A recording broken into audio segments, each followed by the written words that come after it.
Well, here's a couple things you guys haven't seen in a while. First of all, this camera angle. I haven't used this angle in a while. And second of all, this fan. The Regency Cabana is back again.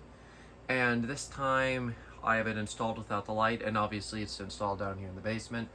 Now, some of you guys may recall me complaining a little bit about it when I had it installed out in the garage. However, what I discovered was the set screws weren't installed in it for some ungodly reason. And that was causing the wobble and my annoyances with it. And it works great now. So, that is good. So this fan is actually functioning the way it's supposed to. So yeah, this fan I originally bought brand new. Whoops, I kicked a fan. Anyways, I bought it brand new, intending to use it out in the garage. And it was just kind of small. And, you know, because of the wobble and some of those issues, it just wasn't really, working out for me. So I took it down. I'm also going to try and find the date tag. I don't know where it is up here. There's a label that's probably got the date on it. I can imagine. I don't actually know if it does though. There's another tag there and another one. And there's even more on this side. Yeah, I'm pretty sure this is probably from the mid to late 2010s, I would say. I thought it was earlier due to the box having some old finishes on it. However, I don't actually think so. I think that's just a very old and outdated box. So, anyways, I'll get this back in here. I'm also gonna adjust this a little bit. There, that should work. All right, well, we are all plugged in and ready to go. So let's start it up on low. Still got quite a bit of a hum to it though. It does have quite a bit of noise to it. So this was Regency's token little outdoor fan here, alongside the Veracruz / Patio Pro, which was their big one. They then had this smaller one called the Cabana. And when they first introduced it, I believe it only had 4 blades. And I think you could also get it in like a 40-inch size or 42-inch size, maybe alongside the 36-inch, which is, I believe, how big this fan is. I'm 99% sure it's 36. It's 36 or 32, something like that. And they also had a similar indoor one called the Countess, even though it was slightly different. And anyways, sometime in the early 2000s, they did redesign it to have 5 blades, and then it basically stayed essentially the same up until the Hinckley buyout, when Hinckley Hinklified it. They changed the finishes and the construction of the fan slightly. They went from these shiny plastic blades to stuff with fake wood grain. And then I believe they still make it to this day. So you can actually still buy the Cabana. It's just not an actual Regency label anymore.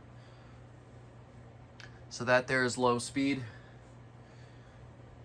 Let's see, it's doing 0.19 amps, 10.2 watts, and around, I don't know, 0.43 on the power factor. I couldn't think of what that was close to in fractions. But yeah, this thing does have quite a bit of a hum to it, though, or a vibration. Still does have a bit of a wobble. It's not as bad as before, though. It's most likely the plastic blades. And also the fact that the spinner motor isn't, the greatest quality. But yeah, that's medium. It definitely does move a decent amount of air, though. This definitely isn't a bad fan by any means. I really do love these little guys, and I'm really glad I've got this. I don't ever think I'm going to really want to use it anywhere, mostly just because I don't want the blades and stuff to yellow on me. And, let's see. So the finishes this fan came in, there was oil rubbed bronze, wrought iron, Mojave sand, appliance white, cobblestone, and matte black. There potentially could have been a couple other ones as well. This one is obviously in the appliance white finish. And then once Hinckley bought it, they still had white. Then I believe there was black, a bronze, and then some sort of painted nickel type finish. The bearings do have a slight bit of a whir to them, it sounds like. Drawing 0.3 amps, 27.8 watts, and around 3/4 of a power factor. Take it to high. But yeah, this motor most certainly is not the best. and that is high. It's drawing 0.36 amps, 44.4 watts, and a whole power factor.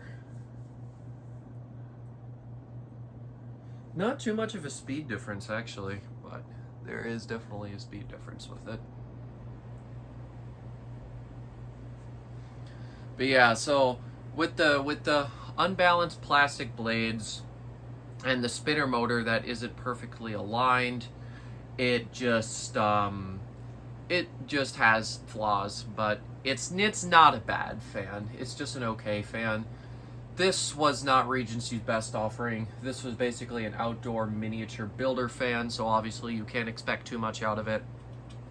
Now some of their other fans like the Marquee MX and some of those other really high quality ones like the Lafayette, well, that one's not as high quality as some of the other ones, but fans like the Solano, that was a really high quality one. I think they had one called the Wexford, that one was pretty nice. So Regency actually had some very, very nice fans, and they're in my opinion, they're underappreciated. Some of them aren't terrific. The two Regencies I have are nothing terrific. I mean, a Marquee and a Cabana are as basic as they get. But some of the other products are actually really nice, and they had a great selection of finishes, and the quality wasn't bad, and you know what you were paying wasn't horrible either. They had plenty of custom options, good light kit options. Overall, Regency was great, and they definitely deserve a little bit more attention and recognition than they get.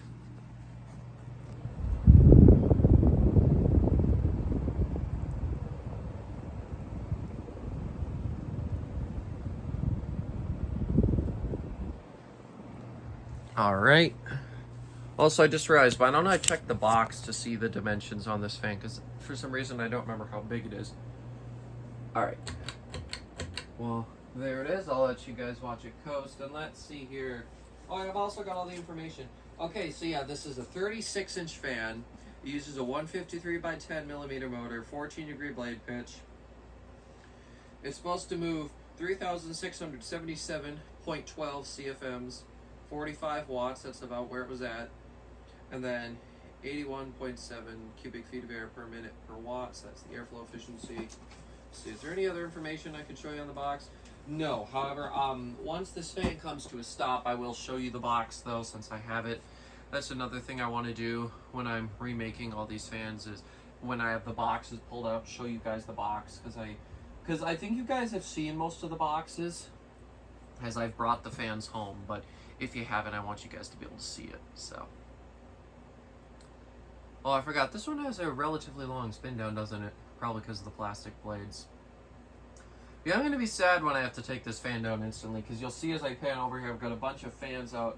I pulled everything out of the underneath of the stairs that I needed to do remakes of, and I'm just going to be putting them up one after another, just because it needs to get done. Because I don't really feel like constantly pulling stuff out a million times. So I just got to get it done fast and keep it out of my dad's space, which is difficult, so basically I just got to do it fast.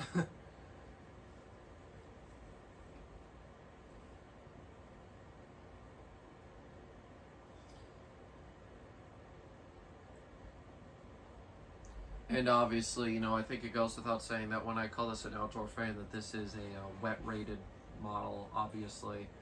I mean, with all plastic and the big cover on top of it, and the drain hole on the bottom, it's obvious this is designed to get soaking wet. I do believe Disney has a bunch of these somewhere. They used to, maybe Universal. You can find Cabanas in quite a few places. I believe a couple other collectors also have Cabanas. I could think of one off of the top of my head, maybe two. But yeah, I mean, these things are relatively common. I mean, you'll find them. They're not really rare. They're not really valuable. You know, they're not really, you know, too much of anything as far as a Regency goes, but still nice fans. And now I will go ahead and show you guys the box. So there is the top of it. Oh, I didn't realize they gave you all the CFMs. Well, there we go. So yeah, it looks like it was drawing about what it should. Here is the one side there with all the information. And then let's see, this side doesn't have a shipping label on it.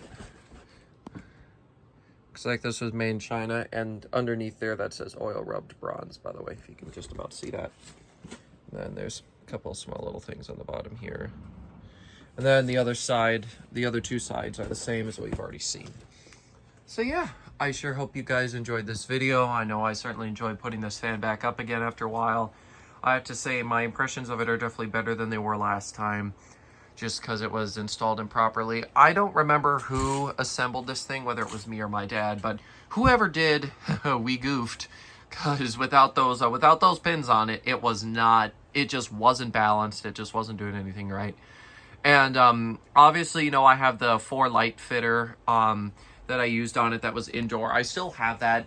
I didn't want to put it back on. The only reason I even had it on was because we needed a light in the garage. But that light kit was not my first choice. I would ideally like to have a small fitter like what's on that Northwind on this if I was to do anything. But anyways, that's about all I've got to say here. Thank you guys so much for watching, and I'll see you in the next one. Goodbye.